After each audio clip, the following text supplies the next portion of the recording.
Hello mga mi! Welcome na naman sa panibagong araw ng buhay ko bilang sampung tema. For today's video mga mi, school activity naman na tayo ni Kuya. So of course, na-participate si Kuya dito. And of course, kailangan din natin siyang supportahan. Sino yung pinakamalaki dyan sa naka-yellow? Yan na yan, si Kuya.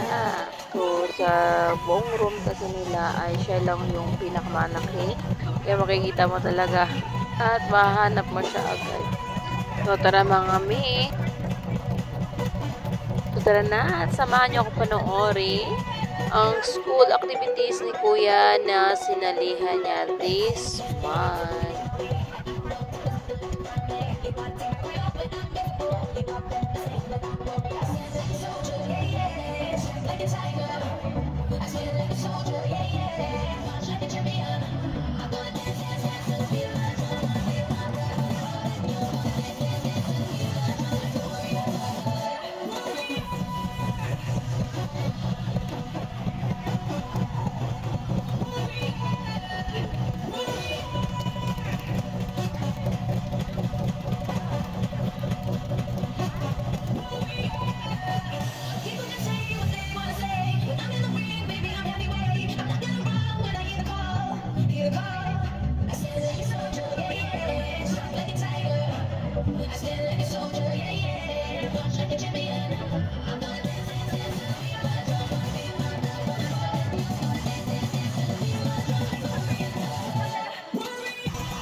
At ito na yung second day ng kanilang palaro.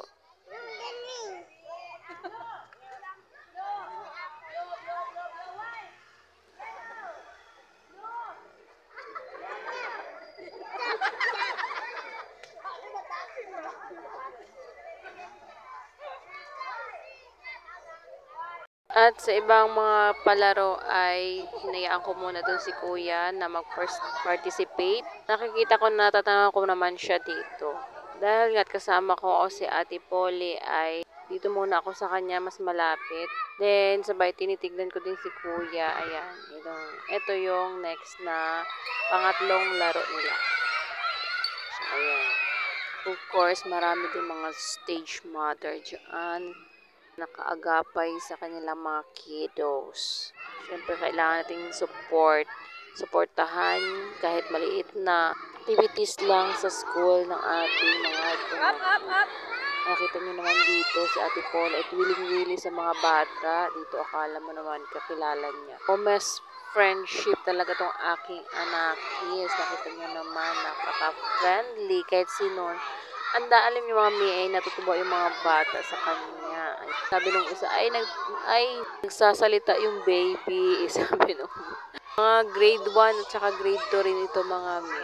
Actually kanina, marami yan sila. Nag-umpukan kay Polly, tuwan-tuwa sila. At itong araw pala mga mi ay saktong day off ni the day. Kaya nag-insist din talaga ako na ako na lang talaga ang pumunta sa school at mag-participate at mag-support kay Kuya. Dahil nga namimiss ko rin naman talaga na lagi sa school.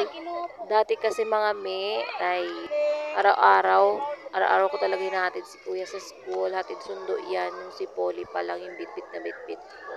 At dito naman ay tuwan-tuwa din si Polly sa mga statue nila dito ng mga bata. Yan o, yung mga naka-uniform. At kahit nga yung mga lalaking mga bata ay natutuwa din kay Polly na gusto makipaglaro kay Polly. Punta na sila dito kay Polly. Ano ba naman bibong-bibo talaga itong aking anak. Kumakaway nakipag-hi kung kani-kani kong bata. O mga mi, kahit po maliit na activities lang sa school, ang ating mga anakis ay kailangan din natin silang suportahan. Kahit pa kagaano tayo ka-busy or kesyo walang magbabantay sa ating maliliit na anak, ay gagawan po natin ng paraan yan para maka-participate at masuportahan ang ating anak sa kanilang school. Importante po yan sa kanila mga lalo po sa panahon ng releasing of cards at kailangan ng parents or guardian na mag-signature doon sa card ng ating anak. Alam nyo, malaking bagay na po yan sa kanila. Naramdaman nila na andyan po kayo, andyan tayo, na sinusuportahan sila. Kahit po ako ay minado, minsan di po ako nakakuha ng card ni kuya. Pero minimake sure po namin na may guardian po na pupunta talaga doon. Pag wala po kami ay yung lolo papa or lola mama niya ang pumupunta sa school. Malaga din yan sa mental health ng ating mga anak. Kahit pa may honor or without honor ang ating mga anak. Basta po, kita po natin na masaya yung ating mga anak pag alam at nakikita nila na pinupuntahan natin sila sa school kapag may ganyang mga gatherings or may mga activities sila. At bilang mga magulang ay obligasyon po natin suportahan sila sa kanilang pag-aaral. Maraming mga kabataan ngayon ang mga nagre-rebelde dahil feeling nila hindi sila pinapahalagahan ng kanilang mga magulang.